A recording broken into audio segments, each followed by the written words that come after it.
Ahojte, vítajte na kanáli Autoprojekt. Moje meno je Peter a dneska sa budeme zaoberať typickou závadou na projekte Zvolen, ktorým trpia naprieč aj ostatné modely. Myslím, že všetky modely radu MQB, alebo teda platformy MQB. Jedná sa o vrzganie prednej nápravy. V čom spočíva konkrétne môj problém a čo viem, že teda pomáha. Jedná sa o to, že predné ramena majú silenbloky, ktoré sú pevne uchytené do nápravnice. Tieto silenbloky nie sú plné, ale majú po bokoch také výrezy. Aj niekde som našiel, myslím, aj originál predpis od Volkswagenu, že tieto silenbloky je potrebné mazať lítiovou vazelínou. Keď sa namážu, aj v mojom prípade, keď sa tieto silenbloky namážu, tak je v podstate po probléme, auto je tiché, nevrzga na rôznych spomaľovačoch alebo dierach a podobne. Takže dneska si to ukážeme, že ako odstránime starú vazelínu a zároveň tam natlačíme alebo namážeme nejaký kúsok novej tej lítiovej vazelíny. Ukážem vám, akú používam ja.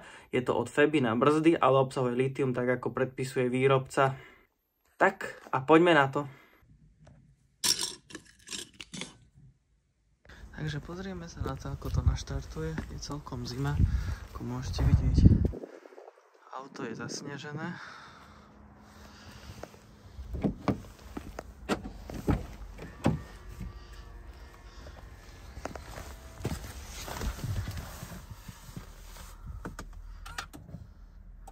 A ukazuje nám, že postupne, a to vždycky nechám takto nažhaviť.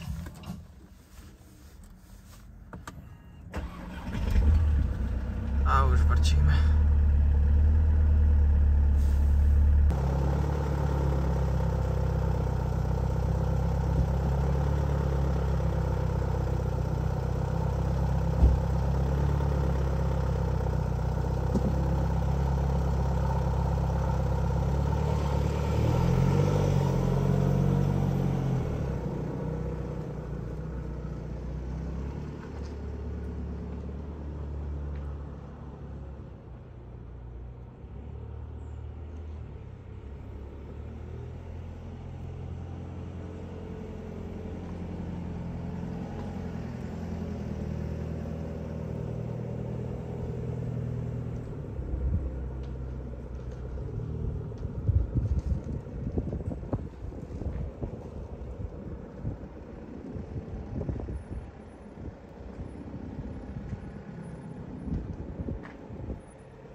Takže teraz vyberieme naše rodinné autíčko, je to Volkswagen Golf 6-kovej generácie 1.6 TDI, najazdený necelých 200 000 km. Takže dal som vonka auto, teraz idem odpratať tieto papiere, rebrík a tak, a idem odpratať dosky. Nie všetky, iba zo pár, asi tak zo 5-6 kúskov.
Takže ako môžete vidieť, ja už som v pracovnom, auto je v garáži, jama je odkrytá. Tak, môžeme ísť na to.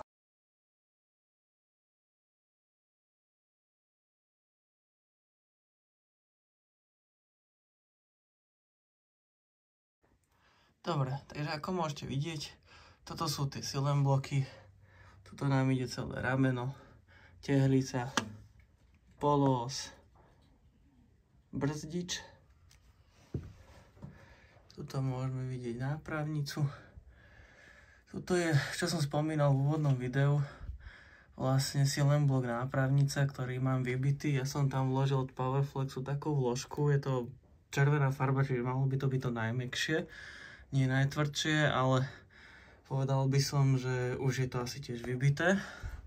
A na druhej strane máme vlastne takisto taký istý silen blok, zase trojuholníkové rameno, držia guľového čapu, tehlica, na to sa napája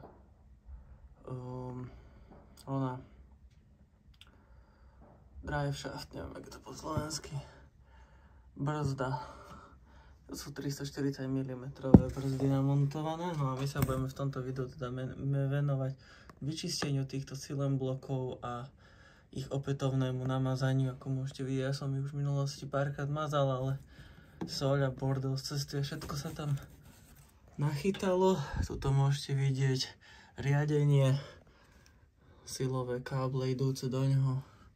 Toto sú ďalšie silen bloky, ale že vraj s tými problém nebýva. Tí sa zaťahujú len keď je auto zaťažené. To znamená, buď si dodvihnete koleso hore, alebo tak ako tu mám ja, že je auto položené na kolesách, ale máte k nemu od spodu celkom v pohode prístup.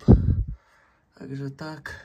Mám doskorodované tie predné poloosy, nemajú na sebe žiadnu farbu a príde mi, že tie klby majú vôľu, ale to ešte si ukážeme, keď tak potom. Takže nastriekal som tam nejaký čistiaci prostriedok, mal som tu niečo na rúry, je to, že na odmastenie, tak uvidíme, som zvedavý. Skúsim vás ja takto nejako položiť. To bolo.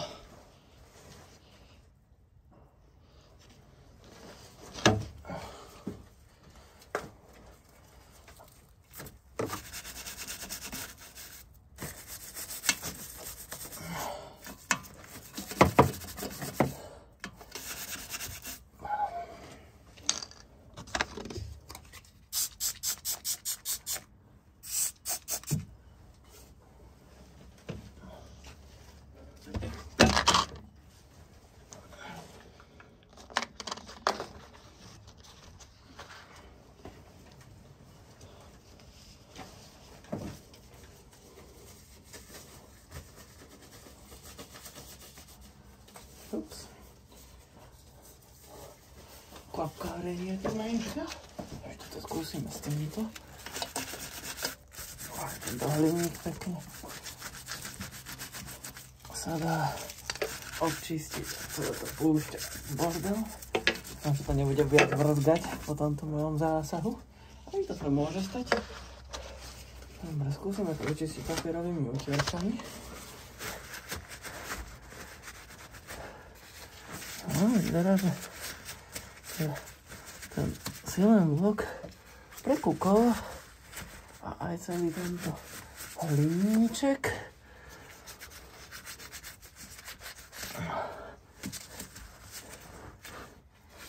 Ešte potrebujem papierky.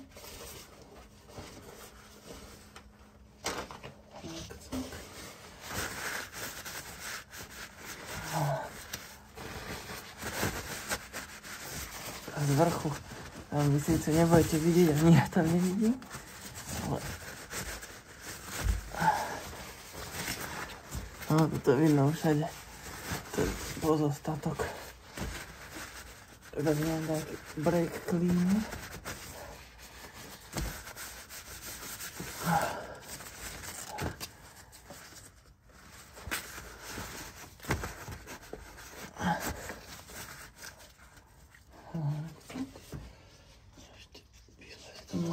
Použijeme túto microfiber.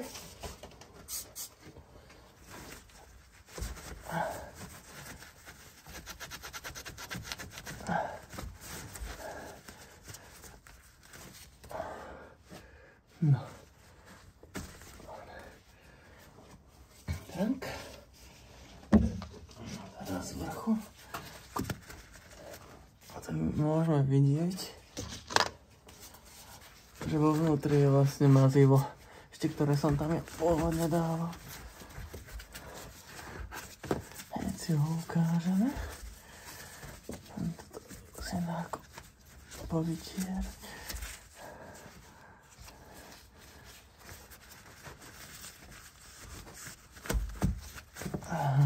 Tak. To ani až tak nevrzgáme. Dobre. Tak.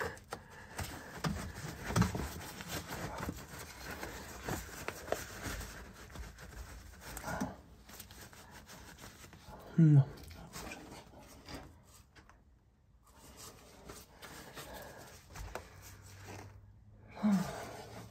Chcem nejaký šroub,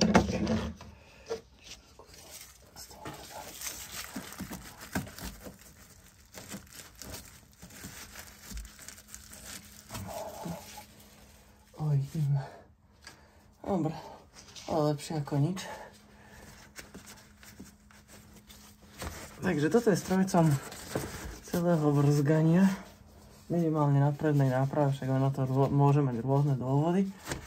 Ale... Toto tam strčíme. Pekne. Šupa. No, pozrite, koľko gánku. Sme odtiaľ vytiahli. Ešte dĺžku. A teraz spravíme to, že ja skúsim tam zo spodu, a tam dokonca je diera. Takto zo spodu.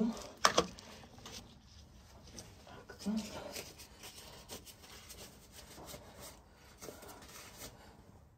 Takže, keď sa na to pozrieme zblízka, môžeme vidieť, že tam nejaké mazivo ešte dnuka je to pekné biele, ale sú tam je tam dosť veľa medzier, takže ja tam